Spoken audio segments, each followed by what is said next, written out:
근데 이 조국 정국을 거치면서 검찰의 대립각을 세웠던 이제 유시민 노무현 재단 이사장이 지난 22일 제기했던 윤석열 검찰의 조국 가족 내사 의혹에 대해서 이 증거를 오늘 공개하겠다고 밝혔습니다. 그래서 오늘 이제 오후 이제 아직 한 두세 시간 남았는데요. 네. 여기서 어느 정도의 파장 내용에 따른 파장이 있을 수도 있고요. 아니면 네. 그게 이제 증거가 아니라 근거를 밝히겠다고 했으니까 증거와 근거는 이 범위가 달라지죠. 예. 아무튼 근데 솔직히 저도 모르겠어요. 그 근거가 무엇인지는 좀 모르겠는데, 그러니까 이 자리에서 그러니까 뭐 그 말씀을 드린 것처럼 과연 어떤 검찰의 수사에 정치적인 어떤 의도가 없었는 것은 있었다고 이제 여러 차례 말씀을 드렸고, 유시민 이사장의 어떤 그 일관된 주장도 결국 문제의식은 거기에 깔려 있었던 것이기 때문에 예. 그 근거가 무엇이냐에 따라서 파장이 그러니까 상당히 달라질 수가 있다. 근데 현재로서는 가늠할 길은 없다. 그 근거가 무엇인지 예. 일단 지켜보는 수밖에 없을 것 같습니다.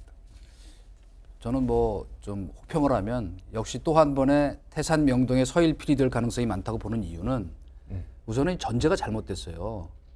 이게 바로 그 제가 계속 얘기하는 부당 전제의 오류인데, 검찰이 그래 8월 초부터 설사 내사를 했던 근거가 있었다 치자 이거죠. 그러면 그 전에는 그 검찰의 대검의 범죄정보수사기획단이라는 게 있었어요. 네. 거기서 각종 정보를 다 그 수집을 해서 이제 필요한 거는 자기네 그 수사 정보에 쓰고 또 필요한 거는 청와대에 필요한 건 직보도하고 그랬었어요. 근데 과거의 경험을 보면 그게 제일 정확한 정보였어요.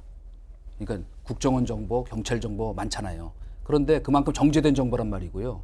근데 그거를 이제 줄이면서 이제 윤석열 총장 그 들어오면서부터는 그냥 수사 정보로만 그 이제 기구도 좀 줄였는데, 중요한 건 뭐냐면 만약에 그래 내사를 했다 치자 이거예요. 그러면 고위 공직자에 대한 내사라고 하는 거는 그거는 사실 인지수사를 위해서 필요한 측면이 많다고요. 그렇기 때문에 그걸 무조건 지금 뭐 줄이자는 논란이 있지만은 그 내사를 했으니까 잘못됐다고 공격하는 자체가 제가 보기에는 논리적으로 앞뒤가 좀 안 맞아요. 그리고 이미 그때는 8월 초면은 사실상 저희도 그 얘기 했잖아요.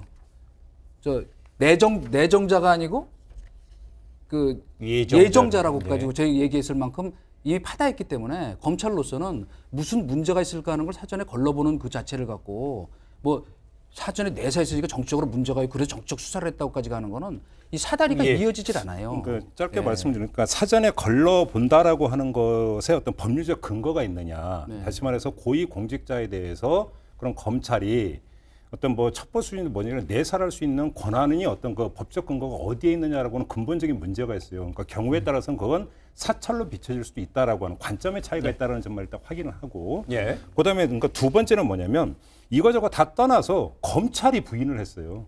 그러니까 고위 공직자에 대해서는 내사할 수 있다고 애당초 검찰이 그러니까 그렇게 뭐 처음부터 이야기를 했으면 또 모르겠어요. 100번 양보해서 우리는 그런 적 없다고 딱 네. 선을 확실하게 그었잖아요. 그러니까 문제는 검찰이 그동안 주장해 온 걸 근거를 삼고 그걸 기준 삼으면 되는 거예요. 저는 그런 점에서 유시민 그 이사장이 오늘 만약에 근거를 내는데 이거는 상당히 좀 심각하고 한번 알아봐야 되는 문제다가 돼버리면은 정책 파장은 클 수가 있고, 그렇지 않다면 검찰이 그동안 확실하게 선을 그으면서 아니라고 했던 것이 더 힘을 얻게 되겠죠. 일단은 뚜껑이 좀 열려봐야 되는 문제라고 지금 생각해요. 이제 그 말씀 관련해서 저는 사실은 검찰이 그런 해명을 할 때 개인적으로는 좀 의아했어요.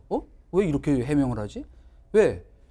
누구든 고위공직자가 된 사람에 대해서 검찰이 뭔가 범죄 혐의에 대한 뭐 투서가 들어온다든지 아니면 자기네가 인지한 무슨 정보가 있으면 그거를 축적해서 필요할 때 수사를 하는 것이 인지수사하는 게 당연한 거예요. 그런데 왜 이런 해명을 할까에 대해 약간 의아했고, 그러나 어쨌든 그럼에도 불구하고 설사 내사를 했는지 안 했는지는 이제 또 밝혀지겠죠. 근거를 제시한다니까 보겠습니다만은 저는 이 말을 하는 겁니다. 100번 양보해서, 물론 검찰이 뭐 거짓말했다는 논란에 휩싸일 수는 있겠으나 100번 양보해서 설사 내사를 해서 이런 문제가 있다고 하는 걸 청와대에 직접이든 간접이든 알렸다 한들 그게 무슨 정치적 수사와 관계가 있느냐는 그 말하자면 그 전제부터 다시 한번 생각해보자는 뜻으로 말씀드린 겁니다. 예, 앞서서 검찰은 그 알릴레오를 진행하는 그 유시민 이사장에서 허위 사실 유포 등의 혐의로 그 유 이사장을 고발한 사건이 있기 때문에 오늘 만약에 유시민 이사장이 그 내사에 대한 관련되는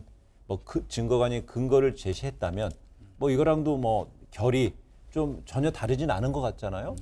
그러니까 지금 그 시민단체가 유시민 이사장을 고발을 했는데요. 거기는 몇 가지 이유가 있었습니다. 첫째는 이제 그 PC 반출과 관련해서 이거는 뭐 증거를 지키기 위한 것이다라고 했던 어떤 주장에 대한 어떤 것도 걸었고 두 번째가 뭐냐면 그 윤석열 검찰총장에 대해서 위헌적 쿠데타라고 하는 네. 표현을 쓰는데 이거는 사실은 오늘 공개한다라고 하는 그거하고 상당히 연결이 되어 있습니다. 그러니까 위헌적 쿠데타라고 하는 것은 가치 평가거든요. 이건 의견이기 때문에 제가 볼 때는 이거 법률적 저촉상이 안 된다고 해서 개인적으로 생각을 하는데 허위 사실을 공표한 게 아니고 그 행위에 대한 어떤 가치 평가이기 때문에 아무튼 그럼에도 불구하고 대중적으로는 그렇게 보는 근거가 충분히 있었느냐를 판단하는 것은 중요한 문제가 되겠죠. 연결이 되는 부분이 있겠고, 네. 그다음에 어떤 알릴레오 출연했던 어떤 기자의 어떤 성희롱성 발언, 뭐 이거는 완전히 결이 전혀 다른 문제가 되니까요. 아무튼 두 번째 같은 경우는 상당히 연결이 되어 있다고도 볼 수 있겠죠. 한 가지 이제 거기 저 보탤 수 있는 것은 그 최성해 동양대 총장에게 한 전화가 과연 그것이 그 압력이었느냐 아니었느냐 하는 부분에 대해서는 그것도 규명이 또 돼야 될 이게 부분이고요. 수사 때가 달라요. 그러니까. 물론이죠. 예. 물론인데 그러나 이제 어쨌든 그 결은 다르지만 그것도 이제 규명돼야 할 사안 중에 알겠습니다. 하나이고. 저희가 예. 지금 하는 거는요. 좀 예. 주로 이제 여기 알릴레오라든지 이 오늘 근거 제시하는 그 내용에 대해서 이제 얘기를 좀 나눠봤습니다.